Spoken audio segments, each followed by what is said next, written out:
আপনারা জানেন যে ইলেকশনের জন্য সমস্ত প্রস্তুতি নিচ্ছে। ইলেকশনের বিষয়ে আমাদের গভর্নমেন্ট কমিটেড। ফেব্রুয়ারির প্রথমার্ধে ইলেকশন হবে। এ বিষয়ে যত ধরনের সংসদ ছিল সব ধুয়ে মুছে চলে গেছে। এখন জাতি ইলেকশনের জন্য প্রস্তুত।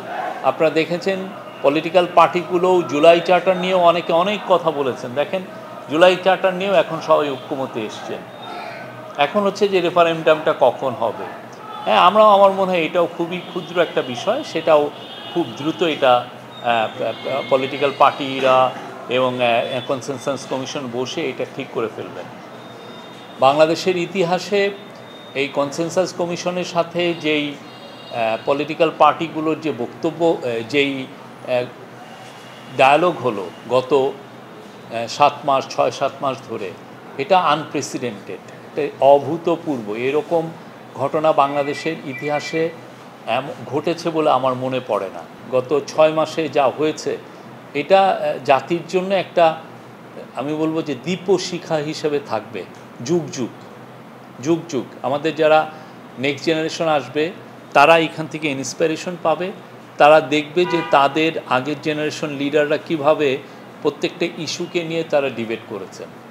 তারা প্রত্যেকটা ইস্যু, কনস্টিটিউশনের প্রত্যেকটা ইস্যু, পাওয়ারের কী ভারসাম্য হবে, পাওয়ার একটা কেয়ারটেকার গভর্নমেন্ট যদি হয়, কেয়ারটেকার গভর্নমেন্ট কীভাবে ইলেক্টেড হবে, বা আর্টিকেল 70 নিয়ে দেখেন 50 বছর ধরে কোনো ধরনের আমরা ভালো এটা নিয়ে কোনো ডিবেট হয়নি। এবছর আর্টিকেল 70 নিয়ে কি সুন্দর একটা ডিসিশন এসছে।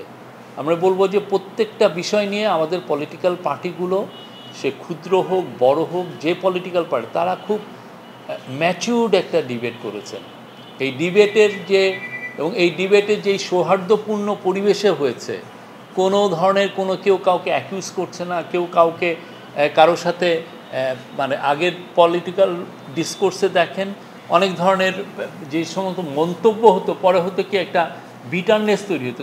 কোনো মন্তব্য নাই, সবাই সবার সাথে মিলে মিশে তারা ডিবেট করছে। আগেকার ফ্যামিলিতে দেখবেন যে আমরা 6-7-8 জন একসাথে বড় হচ্ছি, এক একজন এক এক অপিনিয়ন, কিন্তু অ্যাট দ্য সেম টাইম আমরা তো একই ঘরের নিচেই আছি।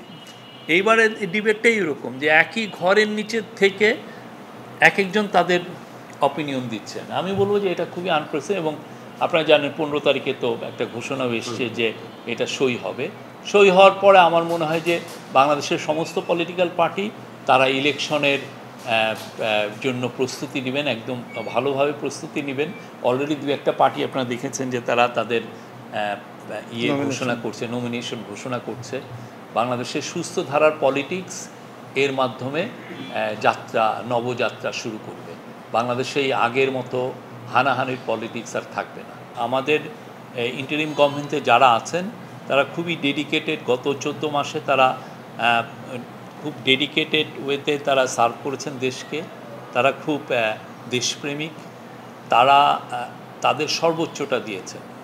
তারা তাদের পার্সোনাল লাইফের সমস্ত কমফোর্টগুলোকে বিসর্জন দিয়ে এসে দেশের কাজে তারা ঝাঁপিয়ে পড়েছেন। তাদের মধ্যে কেউ ভালো পারফর্ম করেছেন, কেউ হয়তো বা একটু কম ভালো পারফর্ম করেছেন, বাট আমি মনে করি ওভারঅল সবাই ভালো পারফর্ম করেছেন।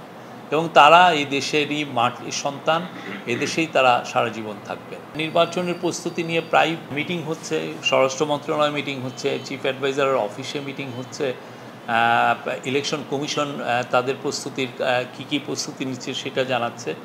আমি এই যে হালুয়াঘাটে গিয়েছিলাম, যাওয়ার পথে দেখি যে অনেক জায়গায় ব্যানারের পর ব্যানার আমি দেখছি। ইলেকশনের আমেজ আমি সব জায়গায় দেখছি। মানুষের মধ্যেও ইলেকশনের হাওয়া বওয়া শুরু হয়েছে। তারপরে যখন পলিটিক্যাল পার্টিগুলো আগামী 2-3 সপ্তাহের মধ্যে যখন তারা তাদের ক্যান্ডিডেটের নাম দেওয়া শুরু করবে, তখন দেখবেন যে নেমে গেছে অমুক ভাই তমুক ভাই ভোট। আমরা তখন দেখব যে রিয়াল বাংলাদেশের অনেক বছর পরে যে বাংলাদেশে একটা রিয়াল ইলেকশন হবে। আগে তো আমরা দেখেছি সব ফেক ইলেকশন। এই হাসিনার আমলের 16 বছরে আমরা পুরোটা ফেক ইলেকশন দেখেছি। আমরা সেই জায়গার থেকে সরে এসে কিভাবে সুন্দর ইলেকশন হয় এবং বাংলাদেশের ইতিহাসের আমরা মনে করি একটা অন্যতম বেস্ট ইলেকশন হবে।